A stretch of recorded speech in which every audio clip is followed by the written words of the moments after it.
मैं आ गया हूं अभय कुमार अभय रिसर्च क्लासेस में आप सबका स्वागत करता हूं। और हम लोग जो बायोलॉजी का 12th क्लास का चैप्टर 2 चल रहा है ऑब्जेक्टिव, उस पर हम लोग बात करेंगे। और जो भी ऑब्जेक्टिव में जो हम लोग टॉपिक बाई टॉपिक जो ऑब्जेक्टिव को हल कर रहे हैं, और पाठ का नाम है पुष्पी पौधों में लैंगिक जनन। और इसको हम लोग बहुत अच्छी से पढ़ रहे हैं, और मैं आशा करता हूं कि आप लोग भी बहुत अच्छी से तैयारी कर रहे होंगे। और इस वीडियो को थोड़ा शेयर करिए, लाइक करिए, कमेंट करिए, क्योंकि बहुत ही हम लोग मेहनत से बना रहे हैं और आशा करते हैं कि आप लोग ऐसा करेंगे। ठीक है, तो ये चैप्टर का नाम है, दूसरा टॉपिक है ये। पहला टॉपिक हम लोग पढ़ाई कर चुके हैं, तो चैप्टर का नाम है sexual reproduction in flowering plants, यानी पुष्पी पौधों में लैंगिक जनन। पुष्पी पौधों में लैंगिक जनन, और टॉपिक हमारा दूसरा है, और इस टॉपिक का नाम है निषेचन पूर्व संरचनाएं एवं घटनाएं। यानी जो निषेचन होता है, निषेचन माने जब नर युग्मक और मादा युग्मक का संलग्न होता है, तो इस क्रिया को कहा जाता है निषेचन। इससे पहले जो भी संरचनाएं होती है, जो भी घटनाएं होती है, इस पर हम लोग चर्चा करेंगे। ठीक है, तो चलिए देर न करते हुए हम लोग आते हैं अपना पहला क्वेश्चन पे। पहला क्वेश्चन कहता है कि परागकण की बाह्य चोल किसका बना होता है। जो परागकण होता है ना, उसका जो बाहरी चोल होता है, बाहरी जो परत होती है, किसका बनी होती है। देखिए, ये हमारा है परागकण। ये परागकण का कटा हुआ भाग है। ये परागकण का जो ये परागकण का है, ये परागकण बहुत माने जो बड़ा माने जो भरा हुआ परागकण होता है, उसका फिगर है, ये कटा हुआ है। तो देख लेते हैं, इसके बाद चर्चा करते हैं। देखिए, हम लोग देखते हैं ना कि पराग जो कण होते हैं ना, ये लाभदायक भी होते हैं, हानिकारक भी होते हैं।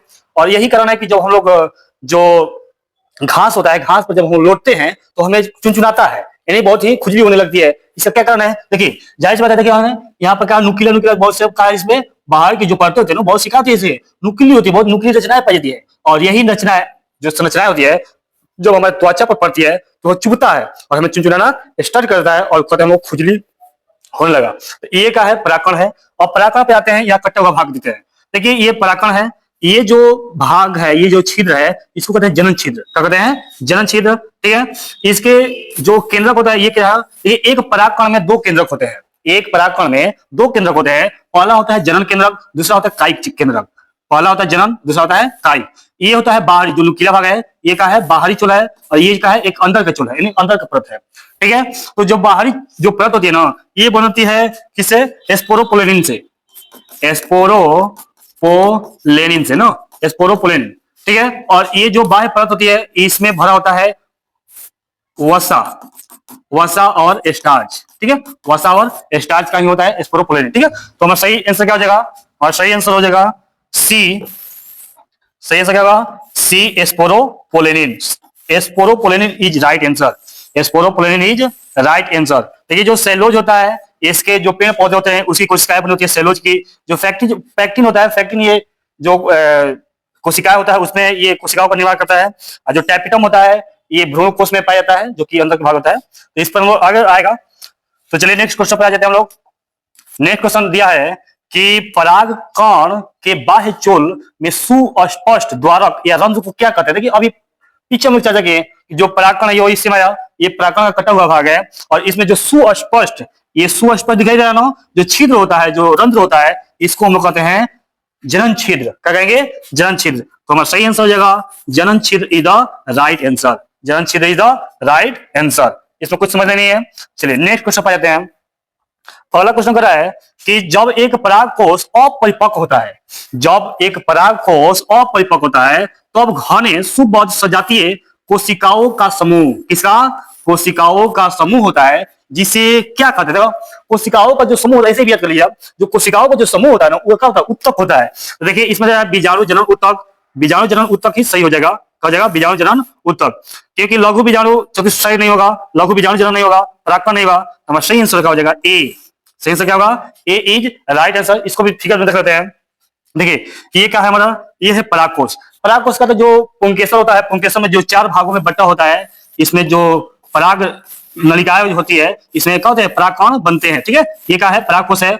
और इसी के अंदर जो ये छोटा छोटा जो कोशिकाओं का जो समूह होता है, ठीक है, इसी को हम लोग क्या कहते हैं? बीजाणु जनन उत्तक। ठीक है, ये इसका एपिडर्मिस है, इंडोडर्मिस है, मिडिल है, माइक्रोस्फीयर है, मदर सेल है। मदर सेल माने जो जिसमें जो द्विसूत्री विभाजन के द्वारा जो परागकण बनते हैं। ठीक है, ये टैपिटम है। ये जो भी डॉट दिखाई देगा है टैपिटम। ठीक है, चलिए तो आते हैं हम लोग नेक्स्ट क्वेश्चन पे। 4 नंबर का क्वेश्चन कर रहा है। 4 नंबर क्वेश्चन कर रहा है कि जो परागकोश परागकोश 4 कोश की संरचना होती है जिसमें 4 कोनों पर क्या समाहित होता है। अभी तक ना जो परागकोश होता है ना, परागकोश में क्या होता है, 4 भागों में बटा होता है और उसमें जो चारों कोनों पे जो समाहित जो कोना होता है उसे क्या कहते हैं, लघु बीजाणुधानी या परागपुट्टी या टैपिटम या जीवद्रव्य। तो इसका सही आंसर होगा लघु बीजाणुधानी। क्या होता है, लघु बीजाणुधानी। लघु बीजाणुधानी क्यों होगा, क्योंकि लघु बीजाणुधानी में ही जो लघु बीजाणु होते हैं ना, इसमें कहते हैं जो छोटा छोटा लघु बीजाणु होते हैं चारों में क्या होते हैं, बनते हैं। इसमें क्या होता है, लघु बीजाणु बनते हैं। ठीक है, इसमें क्या होता है जो लघु बीजाणु जो मातृ कोशिका होती है उसमें असूची विभाजन के द्वारा ये बनते हैं। ठीक है, सेम वही है, ये टैपिटम है, संयोजी है, पीछे हम चर्चा कर चुके हैं। ठीक है, चलिए तो आगे बढ़ते हैं। नेक्स्ट 5 नंबर का हम लोग का क्वेश्चन कि देखिए जो प्रतीप यानी एनाटोपस प्रतीप बीजांड होता है, जो प्रतीप बीजांड का होता है, ऑप्शन दिया सीधा होता है, उल्टा दिया होता है, या गोल होता है, या वक्र होता है। तो पहले हम लोग समझते हैं कि जो प्रतीप बीजांड क्या है। प्रतीप बीजांड का मतलब होता है कि वह सीधा यहाँ पे ऐसे रहता है, ठीक है, और 180 डिग्री पर, ये कितना 180 डिग्री पर क्या होता है, मुड़ा होता है। यानी ऐसे हम सीधे खड़े हैं और इस तरह हम सीधे ऐसे मुड़ गए, तो ये उल्टा हो गया ना। जैसे मान लो हम ऐसे सीधे खड़े हैं और 180 कहेंगे, 180 तो इधर होगा, इधर क्या हो गया हमारा, उल्टा हो गया। तो इसका सही आंसर क्या हो जाएगा हमारा, उल्टा। सही आंसर क्या होगा, उल्टा। इसको समझिए, जो प्रतीप होता है बीजांड का है, वह बीजांड होता है जिसमें बीजांड पूर्णतः 180 डिग्री पर मुड़ जाता है और उसका जो माइक्रोपाइल है, जो चाली जाल है, चलेजा है के विपरीत दिशा में क्या होते हैं, स्थित हो जाते हैं। यह बीजांड का सबसे सामान्य प्रकार है। इन सामान्यतः बहुत से जो बीजांड होते हैं ना इसी प्रकार के होते हैं कि वो क्या होते हैं, उल्टा होते हैं। जो बीजांड होते हैं उल्टा होते हैं, 180 डिग्री पर मुड़े होते हैं। तो अगला क्वेश्चन पर आते हैं, इनमें कौन द्विगुणित है। द्विगुणित इनमें कौन है, तो बहुत गलत नहीं देखा। जो अंड कोशिका है, ऑप्शन दिया है अंड कोशिका है, सहायक कोशिका है, द्वितीय केंद्रक या एंटीपोडल्स कोशिका है। देखिए जो अंड कोशिका है ये अगुणित होती है, सहायक कोशिका ये अगुणित होती है। जो द्वितीय केंद्रक होता है ना, ये द्वितीय केंद्रक होता है ये द्विगुणित होता है, यानी ट्विन होता है। क्या होता है, ट्विन। और जो एंटीपोडल कोशिका होती है अगुणित होती है। तो हमारा सही आंसर क्या हो जाएगा, सी। सही आंसर क्या होगा, सी इज राइट आंसर। और नेक्स्ट क्वेश्चन पर जाते हैं हम लोग। नेक्स्ट क्वेश्चन कर रहा है कि परागकोश भित्ति में इनमें कौन सा नहीं होता है, परागकोश भित्ति में नहीं होना चाहिए ना। एंडोथीसियम, मध्य प्रदेश, टैपिटम या एंटीगमेंट। देखिए यहाँ पे आ जाते हैं हम लोग। देखिए यहाँ पर जो हमारी परागकोश की जो भित्तियां होती है, ये परागकोश की भित्तियां है। ठीक है, बाह्य त्वचा है, अंतःस्थियम है, मध्य प्रदेश है, ठीक है, टैपिटम भी है। लेकिन देखिए ये सब हमें सब उसी का रूप है।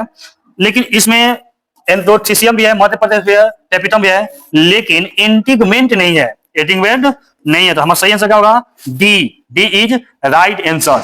ये हमारा जो परागकोश का कटा हुआ भाग है और उसके परतों को दिया गया है। टैपिटम संयोजी ऊतक जो होता है, संयोजी होता है। जो बाह्य त्वचा जो होती है, जो अंतःस्थियम होती है, बीजाणु जनक ऊतक होती है, जो टैपिटम होता है, ठीक है। तो इसमें जो एंटीगमेंट है ना, ये शामिल इसमें नहीं होता है। तो सही आंसर क्या हो जाएगा, सही आंसर होगा डी। सही आंसर क्या हो जाएगा इसका, डी। ठीक है, चलिए नेक्स्ट क्वेश्चन पर आ जाते हैं हम लोग। नेक्स्ट क्वेश्चन करा है कि परिभ्रूणपोष किसका बच्चा हुआ भाग है। देखिए परिभ्रूणपोष का होता है कि जो बीजांड है ना, जो बीजांड है उसमें जो भ्रूण होते हैं, उसके अलावा जो भी भाग बच जाता है उसी को कहते हैं भ्रूणपोष। क्या कहेंगे, जो भ्रूणपोष के अलावा जो भी बच्चा है ना उसे कहेंगे परिभ्रूणपोष। तो सही आंसर हमारा हो जाएगा बीजांड काय। सही आंसर क्या होगा, बीजांड काय, यानी इसका ए इज राइट आंसर। ये इसका सही आंसर होगा। ठीक है, दिया इसमें कुछ बीजों में बीजांड काय एक होता है, एक पतले आवरण के रूप में बच्चा रहता है। इसे परिभ्रूणपोष कहते हैं। जैसे कुमुदनी है, काली मिर्च है या चुकंदर है, ठीक है, इस समय क्या पैदा है, इस समय परिभ्रूणपोष पाया जाता है। ठीक है, नेक्स्ट क्वेश्चन कर रहा है कि एक ही पुष्प के मादा जनांग का परागकोश से पहले परिपक्व होने की अवस्था को क्या कहेंगे। देखिए जब एक पुष्प है, ठीक है ना, जब एक पुष्प के जो मादा जनांग है ना, वो परागकोश से पहले, पुष्प जो जनांग है उससे पहले जब परिपक्व हो जाएगी उसे क्या कहेंगे। ऑप्शन दिया है प्रोटोगेनी या प्रोटाडर्दी या हेट्रोगेमी या ऑटोगेमी। देखिए इसका सही आंसर होगा ए। सही आंसर क्या होगा, ए जब एक पुरुष में मादा जननांग और पुरुष जननांग दोनों है, मतलब कि वर्तिकाग्र और जो पराकोष दोनों है, लेकिन इसमें जो मादा जननांग पहले परिपक्व हो जाएगा तो इसे कहेंगे प्रोटोगैनी। क्या कहेंगे? प्रोटोगैनी। और वही जब जो पराकोष जब परिपक्व पहले हो जाएगा तो उसे कहेंगे हेटेरोगमी। क्या कहेंगे? हेटेरोगमी। तो हमारे इसमें पूछ रहा है मादा का, सही आंसर होगा ए। सही आंसर होगा ए इज राइट आंसर। चलिए अगला क्वेश्चन पे आ जाते हैं। अगला क्वेश्चन कह रहा है कि यदि किसी परागकोश में 4 स्पोरोजीनस कोशिकाएं हो तो परागकण की संख्या कितनी होगी? देखिए मान लेते हैं ये जो एक का है, ये हमारे पर एक स्पोरोजीनस है ना, यहाँ पर स्पोरोजीनस कितने हैं? एक है। जब एक स्पोरोजीनस में जब समसूत्री और सूत्री विभाजन होता है तो ये 2 भागों में बढ़ जाता है, और ये जब 2 भागों में बढ़ जाते हैं, ये भी 2 भागों में बढ़ जाएंगे। देखिए यहाँ पर एक आया, यहाँ पर एक आया, यहाँ पर एक आया, यहाँ पर आया। कहने का ये मतलब ये है कि जब एक जो स्पोरोजीनस है वे कितने कोशिकाओं को उत्पन्न करता है? 4। कितना पूछ रहा है? 4 का पूछ रहा है। तो 4 कितना पूरे उत्पन्न करेगा? 4 उत्पन्न 4 गुणे 4 यानी 4 का 16 हो जाएगा। हमारा सही आंसर आ जाएगा 16 कोशिकाओं को ये क्या करता है? उत्पन्न करता है, क्योंकि एक जो स्पोरोजेनिस होता है वे 4 कोशिकाओं को उत्पन्न करता है। तो सही आंसर क्या होगा? सी इज राइट आंसर, यानी 16 इसका सही आंसर होगा। ठीक है, और इस तरह से हम लोग फिगर से भी समझ सकते हैं कि जो एक स्पोरोजेनिस होते हैं वे 4 कोशिका को जन्म देते हैं, और परागकण में जो इसको परागकण समझ सकते हैं। ठीक है, जो मातृ कोशिकाएं होती है ना, जो लघु बीजाणु मातृ कोशिका होती है, उसमें पहले क्या होता है? पहले अर्धसूत्री विभाजन होता है, फिर समसूत्री विभाजन होता है, और उसके बाद एक जो मातृ कोशिका होती है वे 4 परागकणों को जन्म देती है। इस तरह से जब 4 होता है तो 4 गुणे 4 यानी 4 को 16 इज राइट आंसर। ठीक है, चलिए नेक्स्ट क्वेश्चन पर जाते हैं। अगला यह है कि किसी परागकण में गुणसूत्र, बहुत जाहिर सी बात है, परागकण में क्या होता है? एन होते हैं, अगुणित होते हैं। परागकण क्या होते हैं? अगुणित होते हैं। परागकण हमेशा अगुणित होते हैं। परागकण ही नहीं, जितना भी युग्मक होते हैं, नर युग्मक के परागकण तले हैं, शुक्राणु है, अंडाणु है, अंडकोश है, ये सब क्या होते हैं? अगुणित होते हैं। हमारा राइट आंसर हो जाएगा सी। अगला क्वेश्चन है, परागकण भ्रूणकोश से जिस प्रकार संबंधित है उसी प्रकार, देखिए जिस प्रकार परागकण भ्रूण को, पराग जो कण है ना, ये भ्रूणकोश से संबंधित है, उसी प्रकार हमें बताना है कि शुक्राणु अंडाणु से है या नर गैमेटोफाइट या मादा गैमेटोफाइट से है, या नर गैमेटोफिर ना, ठीक है, अंडाणु से है, या शुक्राणु मादा गैमेटोफाइट से है। तो देखिए हमें क्या बताना है? संबंध बताना है कि किसमें संबंध हो रहा है। जैसे परागकण भ्रूणकोश से है तो उसी प्रकार से इसका सही आंसर क्या होगा? नर जो गैमेटोफाइट है वे मादा गैमेटोफाइट से संबंधित है।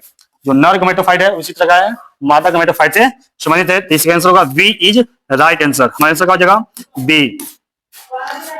अगला दिया है क्वेश्चन कि 1000 परागकण से कितने पराग मातृ कोशिका का निर्माण होगा।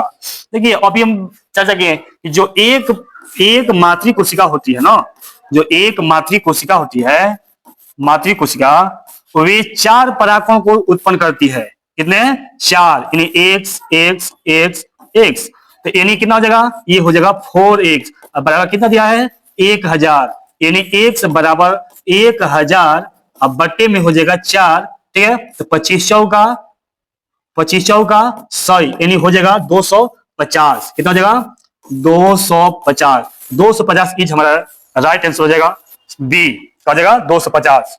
यानी इस फिगर से भी समझ सकते हैं कि एक मातृ कोशिका है, वे पहले अर्धसूत्री विभाजन होगा 2 बटा, उसके बाद समसूत्री विभाजन के द्वारा 4 को उत्पन्न करती है। तो ये दे दिया, ये नीचे वाला दे दिया है परागकण, और ऊपर वाला पूछ रहा है।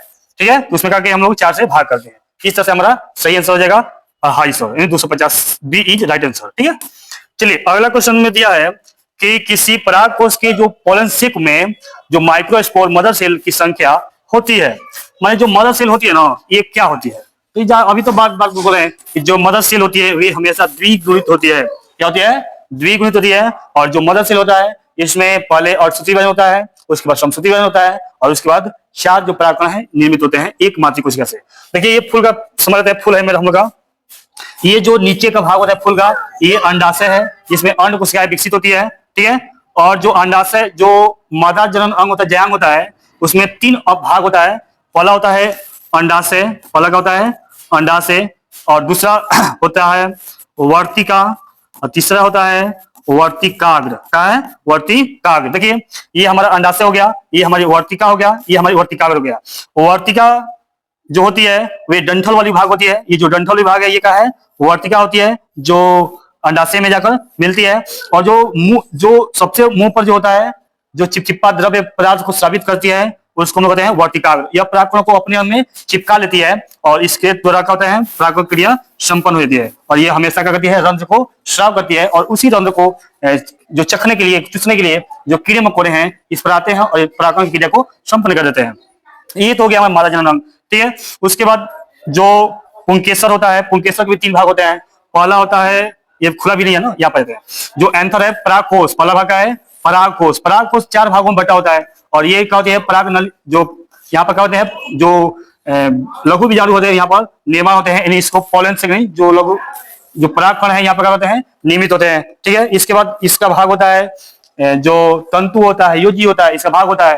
ठीक है, तो ये है हमारी जो नर जनन अंग, ये है मादा जनन अंग। ठीक है, इस तरह से हम लोग समझ सकते हैं। इसमें पूछा है कि परागकोश क्या होते हैं? परागकोश में जो भी मातृ सेल होती है ये क्या होती है? तो सही आंसर हमारा ए।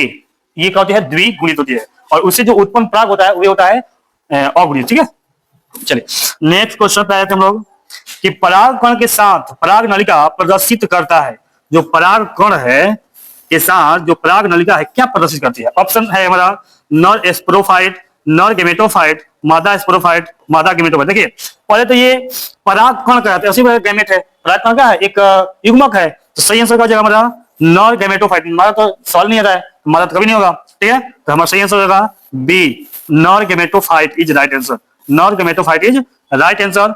जैसे ये देख लेते हैं, पुष्प है, ये जो पीला पीला भाग है ये क्या है? पोलन ग्रेन है, मतलब कि परागकण है। ये एस्टिग्मा है, ये क्या है? एस्टिग्मा, यानी जो एस्टिग्मा इसको जो लेती है।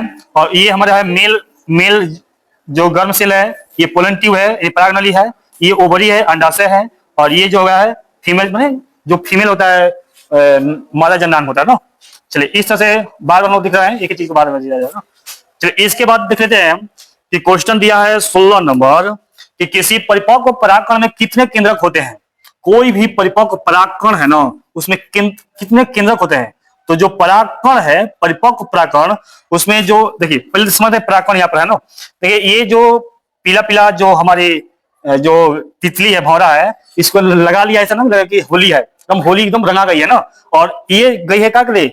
इसका आकर्षक रंग देख गई है, ये रस चूसने गई है और अपने पर बहुत सारा का ये जो छोटा छोटा जो टुकड़ा दिखेगा ना, ये सब के सब का है? परागकण है। ये सब के सब का है? परागकण है। और ये परागकण इसके जो शरीर है, जो पंख है, उस पर चिपक गया है और ये क्या हो गया है? और ये जब दूसरा पौधा पे जाएगी तो ये क्या होगा? ट्रांसफर हो जाएगा और इसी को हम लोग पाएंगे परागकण क्रिया होगी ना। तो देखिए जो परिपक्व परागकण होते हैं उसमें केंद्रक कितने होते हैं? तो ये होते हैं 2। कितने होते हैं? 2। परिपक्व परागकण में केंद्रक की संख्या होती है 2। अभी परागकण में देखें, परागकण को जो कट कर देखें कि एक जनन केंद्रक होता है, काय केंद्रक होता है। कौन होता है? एक जनन केंद्रक, जनन केंद्रक, और एक होता है कायिक, कायिक केंद्रक। ठीक है, तो सही आंसर होगा 2। ठीक है, कोई डाउट नहीं है। अच्छा इसमें सवाल और दिया है कि परागकण के जो पीले वर्ण होते हैं, रंग होते हैं क्योंकि इसमें मौजूद होता है। जो भी परागकण होता है पीला होता है, क्यों होता है? जैसे ये कारण हो सकता है कि कोई भी जिसमें होता है कि दूध सफेद की होता है, पत्तियां हरी की होती है, जो गाजर होता है पीला क्यों होता है। ठीक है, इसी तरह से दिया है कि जो परागकण होते हैं ना ये पीला क्यों होते हैं। तो ऑप्शन दिए हैं कि जो फ्लावोनोड्स है और जो क्रोटेनोड्स है, फ्लेवोनोड्स और जो क्रोटेनोड्स है, इसके जो मौजूदगी के कारण क्या होते हैं? जो परागकण होते हैं क्या होते हैं? पीला होता है। सल्फर नहीं होगा, क्रोमोफाइट नहीं होगा और जो एटीओएन है ये भी नहीं होगा ना। ये तीनों नहीं होगा। सही आंसर होगा हमारा ए। ए इज राइट आंसर। और नेक्स्ट क्वेश्चन पर हम आ जाते हैं। 18 नंबर क्वेश्चन क्या कर रहा है कि जो परागकण का कोशिका द्रव्य किसमें धनी होता है? परागकण की जो कोशिका द्रव्य में किसमें धनी होता है? धनी का मतलब होता है कि उसमें सबसे अधिक किसकी मात्रा होती है? ऑप्शन दिया है वसा या स्टार्च का, स्टार्च एवं जो फ्लेवोनोड्स है उसका, या प्रोटीन का, या डीएनए का। बताइए जो ये हमारे जो परागकण है इसमें जो द्रव्य बना होता है ना, कोशिका द्रव्य, ये किसका धनी होता है? ये धनी होता है किसका? वसा और स्टार्च का। यानी ये इसमें वसा और स्टार्च की मात्रा अधिक मात्रा में पाई जाती है। ठीक है, तो सही आंसर हमारा क्या होगा? ए। सही आंसर होगा ए, वसा एवं स्टार्च। सही आंसर क्या होगा? वसा एवं स्टार्च इसका राइट आंसर होंगे। ठीक है, नेक्स्ट क्वेश्चन पे आ जाते हैं हम लोग कि पराग कणों लघु बीजाणु मातृ कोशिका में उत्पन्न होने में, तो जो पराग कण है ना, जो पराग कण है उसके जो लघु बीजाणु जो मातृ कोशिका से जो उत्पन्न होते हैं, इस क्रिया को क्या कहते हैं? क्वेश्चन कर रहा है कि जो पराग कण है लघु बीजाणु मातृ कोशिका जो उत्पन्न होते हैं, इस क्रिया को क्या कहेंगे और उसमें कौन सी क्रिया होती है? देखिए अब दिया है, एक असूत्री विभाजन होता है, एक समसूत्री विभाजन होता है, एक असूत्री एवं एक समसूत्री विभाजन होता है, एक असूत्री एवं दो समसूत्री विभाजन होता है। तो जो पराग कण है लघु बीजाणु मातृ कोशिका में क्या होता है? इसमें असूत्री विभाजन होता है। आंसर क्या होगा? असूत्री विभाजन। आंसर हमारा होता है असूत्री विभाजन। यानी जब असूत्री विभाजन होता है मातृ कोशिका में तो इससे क्या बनते हैं? लघु बीजाणु का निर्माण होता है। जो लघु बीजाणु है उसका निर्माण होता है और लघु बीजाणु में पुनः समसूत्री विभाजन होता है और उसके बाद परागकण का निर्माण होता है। और जो लघु बीजाणु होता है ये अपरिपक्व परागकण होता है, ये परिपक्व परागकण नहीं होते हैं। तो चलिए नेक्स्ट क्वेश्चन पे हम लोग आते हैं कि परागकण में मौजूद ऑक्जिन किसकी विधि में मदद करता है? जो ऑक्जिन है वो किसका विधि करेगा? ऑप्शन ए दिया है पराग नली एवं अंडाशय का, तो ऑप्शन बी दिया है सिर्फ पराग नली का, ऑप्शन सी दिया है सिर्फ अंडाशय का, ऑप्शन डी दिया है नर युग्मक का। तो देखिए ये हमारी जो परागकण है, ठीक है, परागकण है, इसमें जो ऑक्जिन है, ऑक्जिन किसकी सहायता करती है, किसकी बढ़ाती है? तो हमारा सही आंसर होगा जो पराग नली है ना, जो पराग नली है और जो अंडाशय है उसके विकास में ये बहुत ही सहायक होता है। पराग नली का विकास कब होता है? देखिए पराग नली का विकास कब होता है?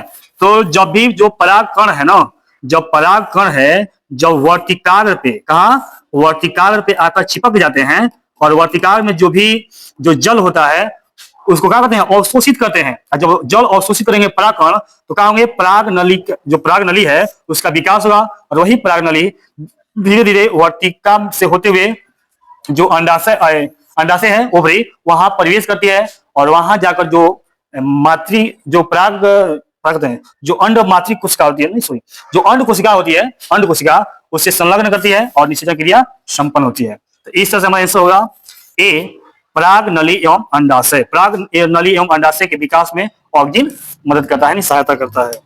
क्वेश्चन 21 नंबर का है कि परागगण का परागकोश से निर्माण एवं विभेदन को क्या कहते हैं? जो परागगण है, परागकोश का निर्माण एवं विभेदन फूटना वो क्या कहेंगे? ऑप्शन दिया है मेगा स्पोरोजेनेसिस, ऑप्शन बी दिया है माइक्रो स्पोरोजेनेसिस, ऑप्शन सी दिया है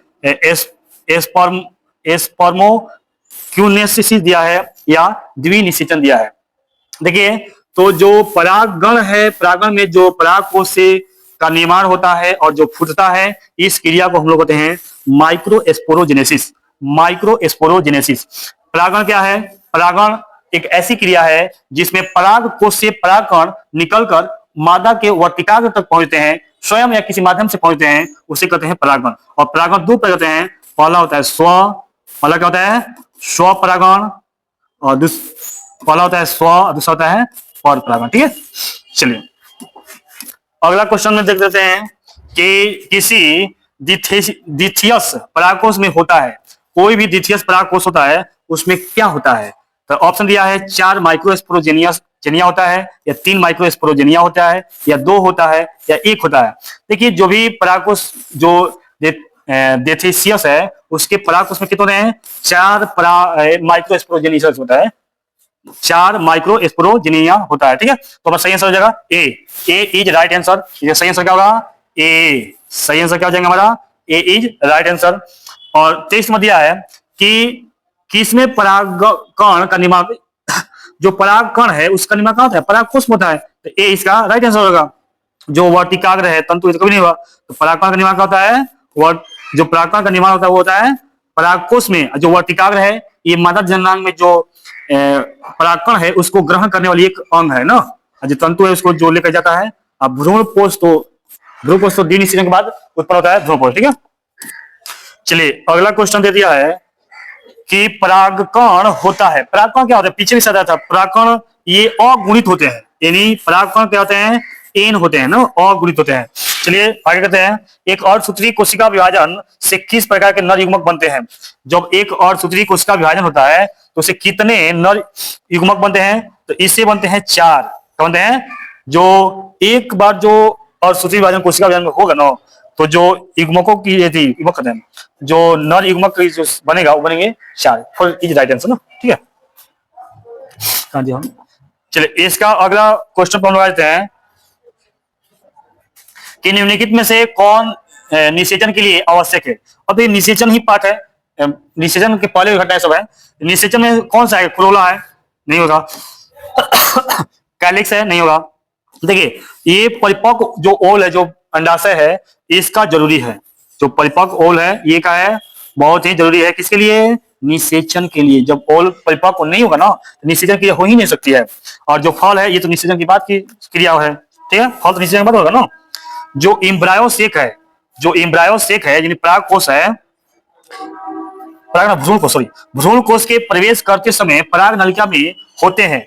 जब भ्रूण कोष में जब पराग नलिका में जब प्रवेश करते हैं ना, तो उसमें दो क्या होते हैं? 2 नर युग्मक होते हैं, 2 केंद्रक होते हैं, 2 नर केंद्रक होते हैं, या 4 केंद्रक होते हैं, नर केंद्रक होते हैं, या 3 नर केंद्रक होते हैं।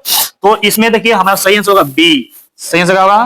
बी। इसमें 2 नर केंद्रक होते हैं, इसमें 2 नर केंद्रक होते हैं। क्यों होते हैं? क्योंकि जो भी पराग होता है ना, पराग में 2 केंद्रक होता है, एक होता है जनन केंद्रक, एक होता है कायिक केंद्रक, और दोनों का है ये नर केंद्रक होता है, नर जनन केंद्रक। सही आंसर होगा हमारा बी।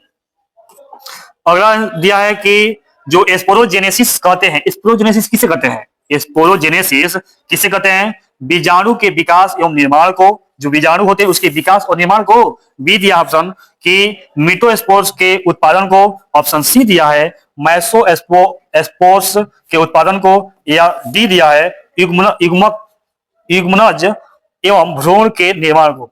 तो देखिए जो स्पोरोजेनेसिस है, जो स्पोरोजेनेसिस है, इधर जाओ, जो स्पोरोजेनेसिस है ये इसको किसको कहेंगे? तो जब बीजाणु के विकास एवं जब निर्माण होता है ना, इसी को हम लोग कहते हैं स्पोरोजेनेसिस। तो हमारा सही आंसर क्या होगा? A is right answer. A is right answer, ठीक है। तो ए हमारा क्या हो जाएगा? सही आंसर हो जाएगा। और नेक्स्ट क्वेश्चन पर हम लोग आ जाते हैं।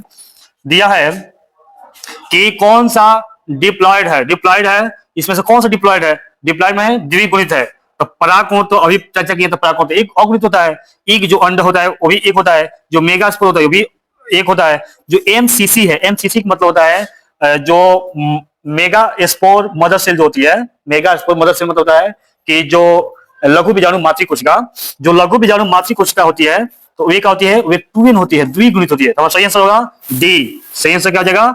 D is right answer. D is right answer. चलिए अगर दिया अंडाशय के अंदर, अंडाशय के अंदर अंदर का उत्तक भाग ओवुल्स के साथ जुड़ा होता है, कहलाता है। देखिए फ्यूनिकल होते हैं, या हुलियम होते हैं, या प्लेसेंटा होता है, या चलेजा होता है। देखिए ये हमारे अंडाशय है, ठीक है। और ये नीचे वाला जो है ये अंडाशय है। वही पूछा प्रश्न कि जो अंडाशय के जो अंदर, अंडाशय का जो अंदर भाग है, जो उत्तक में जो होता है, ये जुड़ा होता है, उसे क्या कहते हैं? तो फ्यूनिक तो कभी नहीं होगा, फ्यूनिक तो कभी नहीं होगा। हीलियम हीलियम भी नहीं होता है, क्योंकि हीलियम ये आते हैं जो धब्बा जैसे रचना होती है, उसको कहते हैं। तो सही हमारा आंसर होगा प्लेसेंटा। क्या होता है? Placenta. Placenta is right answer, ठीक है। प्लेसेंटा का इसका सी, इसका सही आंसर होगा प्लेसेंटा। ये जो जीवों में भी प्लेसेंटा पाया जाता है, और जिसके द्वारा बच्चे जो होते हैं अपने माँ के गर्भ में जो ऊर्जा होती है, जो खान पान होता है, उसको ग्रहण करता है प्लेसेंटा के द्वारा। तो पेड़ पौधा में भी होता है, अंडाशय के अंदर एक उत्तक होता है अंडाशय में, और ये क्या होता है? जुड़ा होता है, उसको कहते हैं हम लोग प्लेसेंटा। क्या कहेंगे इसको? प्लेसेंटा, ठीक है। तो